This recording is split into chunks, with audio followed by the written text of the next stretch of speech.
Welcome to SAC news. కడియపులంక భక్తబృందం వారి ఆధ్వర్యంలో హరిహర మహాక్షేత్ర ప్రాంగణం నందు అభయ హిందూ సేవా వ్యవస్థాపకులు శ్రీరాధా మనోహర్దాస్ ప్రభుచే కార్తీకమాసం సందర్భంగా విశ్వ హిందూ ధర్మ ప్రవచన కార్యక్రమం నిర్వహించారు. ఈ కార్యక్రమానికి భక్తులు అధిక సంఖ్యలో పాల్గొన్నారు. ముందుగా హరిహర మహాక్షేత్రం ఆలయ చైర్మన్ మార్గాని సత్యనారాయణ మనోహర్దాస్కు ఘన స్వాగతం పలికారు. హరిహర మహాదేవుని దర్శించుకుని ప్రత్యేక పూజలు నిర్వహించారు. అనంతరం సభస్థలికి చేరుకుని భక్తుల్ని ఉద్దేశించి ప్రసంగించారు. ఆయన మాట్లాడుతూ ప్రతి ఒక్కర్లోనూ భక్తిభావం ఉండాలని, ఉదయాన్నే ఆ భగవంతుని స్మరించుకోవాలని అన్నారు. జీవహింస మానాలని, జీవులను ప్రేమించాలని, అలాగే ప్రతి జీవిలోనూ శివపరమాత్మ ఉంటాడని అన్నారు. ఈ కార్యక్రమానికి విచ్చేసిన భక్తులకు హరిహర మహాక్షేత్రం ఆలయ కమిటీ కడియపులంక భక్తబృందం వారి ఆధ్వర్యంలో అల్పాహారం ఏర్పాటు చేశారు. హరే రామ హరే కృష్ణ హరే కృష్ణ. ఓం నమో భగవతే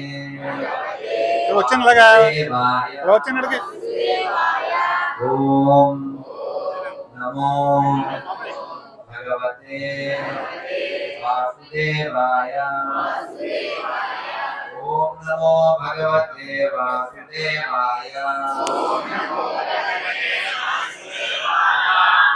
నారాయణం నమస్కృత్యం నరం చైవ నరోత్తమం దేవీం సరస్వతిం వ్యాసం తతో జయముదీరయే నష్టప్రాయేషు అభద్రేషు నిత్యం భాగవత సేవయా భగవతి ఉత్తమ శ్లోకే భక్తిర్భవతి నైష్ఠికీ మోహం కరోతి వాచారం బంధుం రంగాయతే గిరిం యత్కృపా తమహం వందే పరమానంద మాధవం శ్రీగురున్ దీనతారిణం శ్రీ చైతన్య ఈశ్వరం కృష్ణాయ వాసుదేవాయ దేవకీ నందనాయ చ నందగోపకుమారాయ గోవిందాయ నమో నమః. నమః పంకజనాభాయ నమః పంకజమాలినే నమః పంకజనేత్రాయ. గుర్తాచి అని ఒక అప్సరస ఆవిడ అక్కడ తిరుగుతుంది. అది కూడా హిమాలయాల దగ్గరలోనే. ఈ నది కూడా హిమనీ నదము అంటారు. ఈ వ్యాసుడు వారికి కోరిక వచ్చింది, నాకు కొడుకు కావాలి, వాడు నాకంటే గొప్పడై ఉండాలి అని ఫీలింగ్. కానీ వివాహం గొడవ గోష్ఠి వద్దు, కొడుకు కావాలి. శివుడికి తపస్సు చేశాడు. బాగుందయా, మ్యారేజ్ లేకుండా కొడుకు, సరే అదేదో టైం వస్తుందిలే అని ఆయన దీవించాడు. మరి శివుడు వరమిస్తేనే కదా. అక్కడ శివుడేమో కథ చెప్పాడు. ఈ మధ్యలో మరి మీకు అర్థమైంది కదా, ఆ పక్షి ఆ గుడ్డు పగిలిపోవడం, అది పక్షి అయిపోవడం, అది రావడం, ఈ లోపలికి వెళ్ళిపోవడం. అలా తర్వాత కాలంలో శుకుడు సుఖదేవుడు ఆయన జన్మించాడు. ఆయన పుట్టడమే 16 ఏళ్ళ అబ్బాయి అయిపోయింది. 16 ఏళ్ళ అబ్బాయి. మరి అప్పుడు పుట్టిన వాడి బట్టలు ఉంటాయా? ఉండవు. ఆయన వెళ్ళిపోతున్నాడు నడుచుకుంటూ. అదే వీడి కోసం నేను తపస్సు చేశాను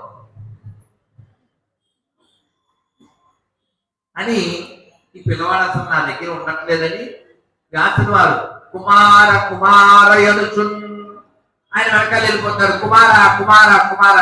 16 ఏళ్ళ అబ్బాయి, బట్టలు లేవు, ఆయన వెళ్ళిపోతున్నాడు. అక్కడ నదిలో అందమైన స్త్రీలు నగ్నంగా స్నానం చేస్తున్నారు.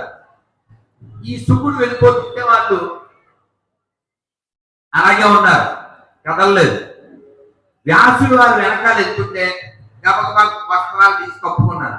వ్యాసుడు వారు కోపం వచ్చింది. మా అబ్బాయి యంగ్ బాయ్, డ్రీమ్ బాయ్, వాడేమో వెళ్తుంటే మీరు కప్పుకోలేదు, ముసలో నేను ఎంతుంటే కప్పుకున్నాను, వాట్ ఇస్ దిస్ అని అంటే వాళ్ళు చెప్పారు, నీకు స్త్రీలని పురుషులని 2 రకాల దృష్టి ఉంది. ఆయన దృష్టిలో అసలు 2 లేదు, అంతా బ్రహ్మమే. అంటే ఏక దృష్టి, అందరిలోనూ ఒక్కరినే చూడటం. ఆ ఎవరా ఒక్కరు? భగవంతుడు. యోగవేమన అని ఒక సినిమా. ఆ సినిమాలో దొంగలు, అంటే ఇది చెప్తే 2 బ్యాలెన్స్ అవుతుంది, బాగా వినండి, అలా చేయకండి ప్లీజ్. ఆ సినిమాలో దొంగలు బిల్లికి వెళ్తున్న ఆడవాళ్ళ మీద పడి పిల్లలు కొట్టి, ఆడవాళ్ళని కొట్టి ఆ బంగారాలు లాక్కుంటారు. వేమన గారు తపస్సు చేసుకుంటూ ఉంటారు. ఆయన స్నేహితుడు వచ్చి, ఇంక 24 గంటలు మీ తపస్సేనా, ఊళ్ళో వాళ్ళకి ఏం ఉపకారం చేయరా అంటారు. ఆయన అంటారు, ఏమైంది అంటారు.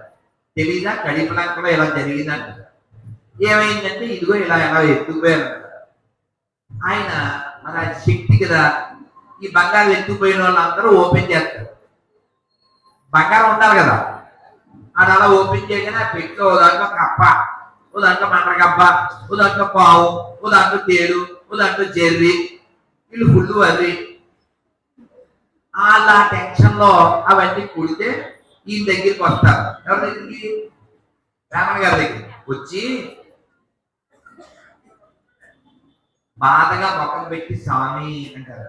ఏంటైనా వాళ్ళ పాటికి వాళ్ళు పెళ్లికి వెళ్తుంటే వాళ్ళని కొట్టి, వాళ్ళని బాధ పెట్టి, వాళ్ళ పసిబిడ్డల్ని ఇబ్బంది పెట్టారే, మీకు ఇప్పుడు బాధ కలిగి నీకు బాధ తెలుస్తుందా, నెత్తి తెలుస్తుందా అని ఆయన మాట్లాడతారు.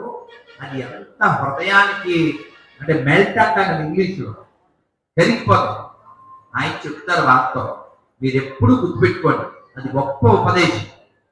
జీవహింస మానంది. మీరు కూడా పాడితే బాగుంటుంది, ఎందుకంటే మీరు మంచి శ్రోతలు, ఎవరు అల్లరి చేయట్లేదు, చాలా గొప్ప శ్రోతలు, విలువైనటువంటి వాళ్ళు, మీరు విలువ తెలిసిన వాళ్ళు, విలువలు ఉన్న వాళ్ళు. కాబట్టి మీరు ఒకసారి చెప్పగలరు.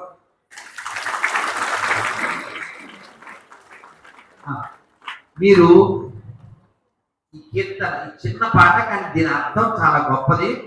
నమ పార్వతీ పదయే హర హర మహాదేవ.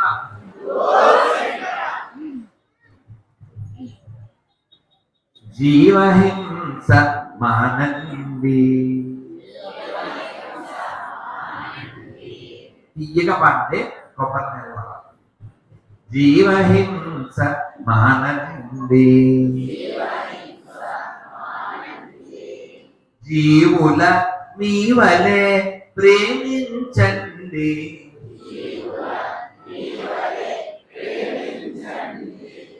జీవహింస మానండి. జీవహింసతో బ్రతికేవాడు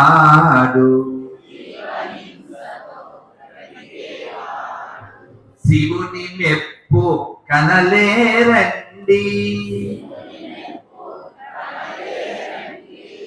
జీవులలో శివుడున్నాడండి.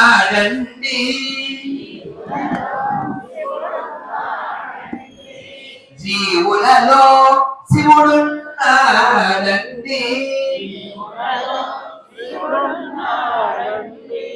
జీవుడే శివుడని తెలియండి. జీవుడే శివుడని తెలియండి.